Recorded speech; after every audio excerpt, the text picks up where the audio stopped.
അടിയന്തരാവസ്ഥക്കാലത്ത് കക്കയം ക്യാമ്പിൽ നിന്ന് പോലീസുകാർ ഉരുട്ടിക്കൊന്ന യന്ത്രങ്ങൾ വിദഗ്ധി സഖാവ് രാജന്റെ ബോഡി കൊണ്ടിട്ട സ്ഥലം. ഇതാണ് ഉരക്കുഴി വെറുത്തടം. ഉരക്കുഴിന്ന് പേര് വരാൻ കാരണം നൂറ്റാണ്ടുകൾക്ക് മുമ്പേ വെള്ളം വന്ന് ചാടിച്ചാടി പാറയ്ക്ക് ഉരുള് പോലെ പൊട്ട. അതുകൊണ്ടാണ് ഉരക്കുഴി വെറുത്തടം പേര് വരാൻ കാരണം. ഏകദേശം 600 അടി താഴ്ചയിലേക്ക് പോന്നു, വെള്ളം പോന്നു. കോഴിക്കോട് ബീച്ചിൽ നിന്ന് 2500 അടി വരെ നമ്മൾ നിൽക്കുന്നു. ഈ വെള്ളം താഴോട്ടേക്ക് പതിച്ചു കഴിഞ്ഞാൽ പാറയുടെ മുകളിൽ കൂടിയാണ് ആദ്യം വെള്ളം ഒഴുകുന്നത്. ഇപ്പം നമ്മൾ പറഞ്ഞ ഉരുള് പോലെ പാട പൊത്തിക്കുടയിലെ പോയിട്ട് ഏകദേശം 1/2 കിലോമീറ്ററോളം താഴെ ലാസ്റ്റ് പൊന്തുന്ന. അതിന് ഉദാഹരണം മാത്രമാണ് ആ വളവിന്റെ അവിടെ ഇടത്തുനിന്ന് വലത്തോട്ട് പതോടെ എഴുതുന്നത്. പാറയുടെ മുകളിൽ കൂടെ ആദ്യം വെള്ളം ഒഴുകി പോകുന്നില്ല. കേരളത്തിലെ ഏത് ടൂറിസ്റ്റ് പ്ലേസിൽ പോയാലും പാറയുടെ മുകളിൽ കൂടെ ആദ്യം വെള്ളം ഒഴുകുന്നത്. പാറയുടെ പൊത്തിക്കൂടെ പോയിട്ട് പല പല ഭാഗത്താണ് പൊന്തുന്നത്. അതുകൊണ്ടാണ് ഏതെങ്കിലും ഒരു വിനോദസഞ്ചാരി മഴക്കാലത്തോ വേനൽക്കാലത്തോ ഇവിടെ കണ്ടുകൊണ്ടിരിക്കുമ്പോൾ എന്തെങ്കിലും സാഹചര്യത്തിൽ അപകടത്തിൽപ്പെട്ട് കക്കയും മുരക്കുഴി വെള്ളച്ചാട്ടത്തിലേക്ക് വീണ് പോയാൽ പോയ ആള് പോയി, കൂടെ വന്നയാൾ തിരിച്ചു വെക്കുള്ളൂ. കേരളത്തിലെ ഏക തെരച്ചിലില്ലാത്ത ടൂറിസ്റ്റ്. പക്ഷെ അപകടങ്ങൾ സംഭവിക്കാത്തെന്ന് പറഞ്ഞാൽ 5 മണി വരെ നിയന്ത്രിക്കാനും പറഞ്ഞു കൊടുക്കാനും ഗൈഡുമാർ ഇവിടെ നിൽക്കുന്നുണ്ട്. ഇതുവരെ ഒരു വിനോദസഞ്ചാരി അപകടത്തിൽപ്പെട്ടിട്ടില്ല. പക്ഷെ വെള്ളച്ചാട്ടം പുറലോകം അറിയപ്പെടാൻ തുടങ്ങിയത് അടിയന്തരാവസ്ഥക്കാലത്ത് കക്കയം ക്യാമ്പിൽ നിന്ന് പോലീസുകാർ ഉരുട്ടിക്കൊന്ന യന്ത്രങ്ങൾ വിദഗ്ധി സഖാവ് രാജന്റെ ബോഡി കൊണ്ടിട്ട സ്ഥലം.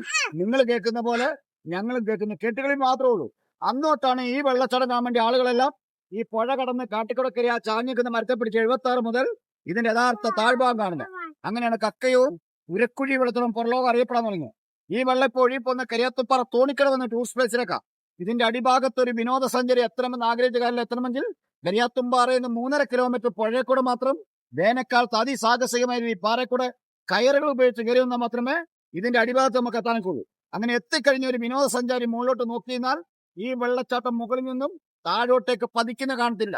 അതുകൊണ്ടാണ് ഈ വെള്ളച്ചാട്ടത്തിന് വേറൊരു പേരും കൂടെ വരാൻ പോവാണ്. കേരളത്തിലെ ടൂറിസ്റ്റ് പ്ലേസുകളിൽ മുകളിൽ നിന്നും താഴോട്ടേക്ക് മാത്രം കാണുന്ന വെള്ളച്ചാട്ടം. നമ്മൾ അരിപ്പാറ, സൂചിപ്പാറ, തുഷാരഗിരി, അതിരപ്പള്ളിയിലും പോയിട്ടുണ്ടെങ്കിൽ താഴ്ഭാഗത്ത് നിന്ന് മുകളിൽ നിന്ന് പതിക്കുന്ന ഇത് കാണില്ല. ഈ തൂക്കുപാലം ഉണ്ടായിരുന്നെങ്കിൽ ആ പാലത്തെ കയറിയാൽ വിനോദസഞ്ചാരികൾക്ക് ഇതിന്റെ യഥാർത്ഥ താഴ്ഭാഗം കാണാം. പക്ഷെ ഇത് പൊളിഞ്ഞു പോകാൻ കാരണം 2018 പ്രളയത്തിൽ കക്ക അണക്കെട്ട് തുറന്നിട്ടു. കാട്ടിലെ വെള്ളം കൂടി പാലം മൂടി ഒന്ന് കളഞ്ഞറിയാം 3 ദിവസം. അങ്ങനെയാണ് തൂക്കുപാലം പൊട്ടിപ്പോയത്. പിന്നെയാണ് കമ്പിവലിയിലിട്ട്. ഇവിടുത്തെ വേറെ പ്രത്യേകത ഇന്ത്യയിലെ ടൂറിസ്റ്റ് പ്ലേസുകളിൽ ഒരു മനുഷ്യന്റെ മുഖച്ഛായ പാറണം മാത്രമല്ല, നെറ്റി, കണ്ണ്, മൂക്ക്, വായി, താടി, ചെവി. ഇരുട്ടായി കഴിഞ്ഞാൽ ആന കാട്ടുപോത്തിന്റെ സെന്ററാണ്. റേഞ്ചും ഇല്ലാത്തതുകൊണ്ട് വിനോദസഞ്ചാരികൾ 5 മണി വരെ മാത്രമേ നിർത്തുള്ളൂ.